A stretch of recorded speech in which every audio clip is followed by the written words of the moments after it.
Budget స్వరూపం తెలియాలంటే ఏ రంగానికి కేటాయింపులు ఎలా జరిగాయో చూస్తే తెలిసిపోతుంది.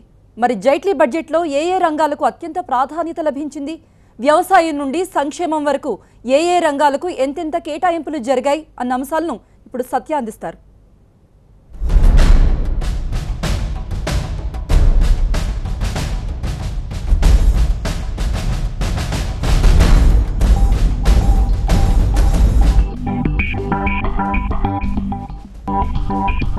వెల్ 2017-18 ఆర్థిక సంవత్సరానికి గాను వార్షిక బడ్జెట్ను ప్రవేశపెట్టారు కేంద్ర ఆర్థిక మంత్రి. మొత్తం 21.47 లక్షల కోట్ల వార్షిక బడ్జెట్ను ప్రతిపాదించారు జైట్లీ. సో రద్దు తరువాతి పద్దుపై సామాన్యుడు చాలా ఆశలు పెట్టుకున్నాడు. అయితే సాదాసీదా బడ్జెట్తోనే సరిపెట్టేసుకుంది మోదీ సర్కార్. సో దేశానికి వెన్నెముక అయిన వ్యవసాయం, గ్రామీణాభివృద్ధి గురించి ముందుగా చూద్దాం. ఈ రెండింటి గురించి 1.87 లక్షల కోట్లను కేటాయించారు అరుణ్ జైట్లీ. 2018 కల్లా దేశంలో అన్ని గ్రామాలకు కరెంటు వెలుగులు అందిస్తామని ఆయన భరోసా ఇచ్చారు. అలానే ఈ వ్యవసాయ రుణాలకు సంబంధించి 10 లక్షల కోట్లను కేటాయించారు. భారత్ నెట్ ద్వారా గ్రామాల్లో ఇంటర్నెట్ సౌకర్యం కోసం 10,000 కోట్లు కేటాయిస్తున్నట్టుగా చెప్పారు. ఇక జై జవాన్ స్ఫూర్తితో కేంద్ర బడ్జెట్లో రక్షణ రంగానికి 2.74 లక్షల కోట్లను కేటాయించింది మోదీ సర్కార్. సో జవాన్ల సంక్షేమానికి కట్టుబడి ఉన్నామని చెప్పి దీన్ని బట్టి చెప్పినట్టయింది. అలాగే డిఫెన్స్ పెన్షనర్ల ఇబ్బందులను తొలగించడానికి ఇంటరాక్టివ్ సిస్టమ్ ద్వారా పెన్షన్లు అందజేస్తామని కూడా జైట్లీ ప్రకటించారు. ఇక బడ్జెట్లో మౌలిక రంగం విషయానికి వద్దాం. 3.96 లక్షల కోట్లను కేటాయించారు ఆర్థిక మంత్రి.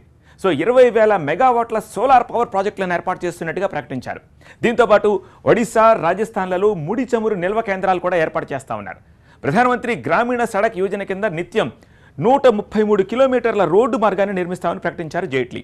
సో దేశంలో ఇంకా 250 ఎలక్ట్రానిక్ వస్తువుల ఉత్పాదక కేంద్రాలు కూడా ఆయన ఏర్పాటు చేస్తామని చెప్పారు. ఇక వార్షిక బడ్జెట్లో గ్రామీణ ఉపాధి హామీ పథకానికి 48,000 కోట్ల రూపాయలను కేటాయించింది మోదీ సర్కార్.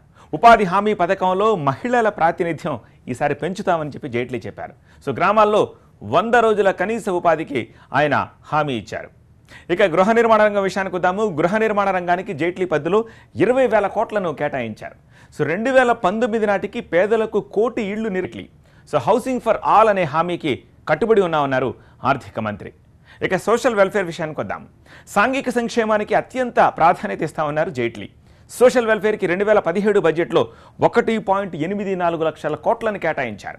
వృద్ధులకు ఆధారిత హెల్త్ కార్డులను కూడా ఇందులో భాగంగా ఆయన అందిస్తామని చెప్పారు. ఇక రైల్వే బడ్జెట్ విషయానికి వద్దాము. రైల్వే బడ్జెట్ ఈసారి సాధారణ బడ్జెట్లో విలీనం అయిపోయింది, మనందరికీ తెలిసిందే. సో మొత్తం 1.31 లక్షల కోట్ల రూపాయలని ఈ రైల్వే బడ్జెట్లో ప్రతిపాదించారు, పార్లమెంట్ బంధించారు అరుణ్ జైట్లీ. సో ఇండియన్ రైల్వేస్కి 55,000 కోట్ల ప్రభుత్వ సాయాన్ని ప్రకటించారు. సో 2020 కల్లా దేశంలో కాపలా లేని రైల్వే క్రాసింగ్లు ఇక ఉండవని ఆయన హామీ ఇచ్చారు. సో కొత్త ఆర్థిక సంవత్సరంలో 25 రైల్వే స్టేషన్లను ఈ సందర్భంగా ఆధునీకరిస్తారని చెప్పి కూడా ప్రకటించారు. అలానే టికెట్లపై సర్వీస్ ఛార్జీలను కూడా తొలగించారు. సీనియర్ సిటిజన్ల కోసం 5,000 రైల్వే స్టేషన్లలో లిఫ్ట్లను ఏర్పాటు చేస్తా ఉన్నారు. అలాగే రైల్వేల భద్రతకు రానున్న 5 ఏళ్లలో 1,00,000 కోట్లను కేటాయిస్తా ఉన్నారు అరుణ్ జైట్లీ. ఇంకా అవినీతి నిర్మూలన, పాలనలో పారదర్శకత కోసం సంస్కరణల్ని చేపట్టామన్నారు అరుణ్ జైట్లీ. బ్లాక్ మనీకి చెక్ చెప్పడంలో భాగంగా 3 లక్షలకు మించి క్యాష్ లావాదేవీలకు ఇక అనుమతి లేదని స్పష్టం చేసేశారు. నోట్ల రద్దు, జీఎస్టీ ద్వారా భారత ఆర్థిక వ్యవస్థలో గొప్ప మార్పుకు ఇక నాంది పలుకుతున్నామన్నారు ఆర్థిక మంత్రి.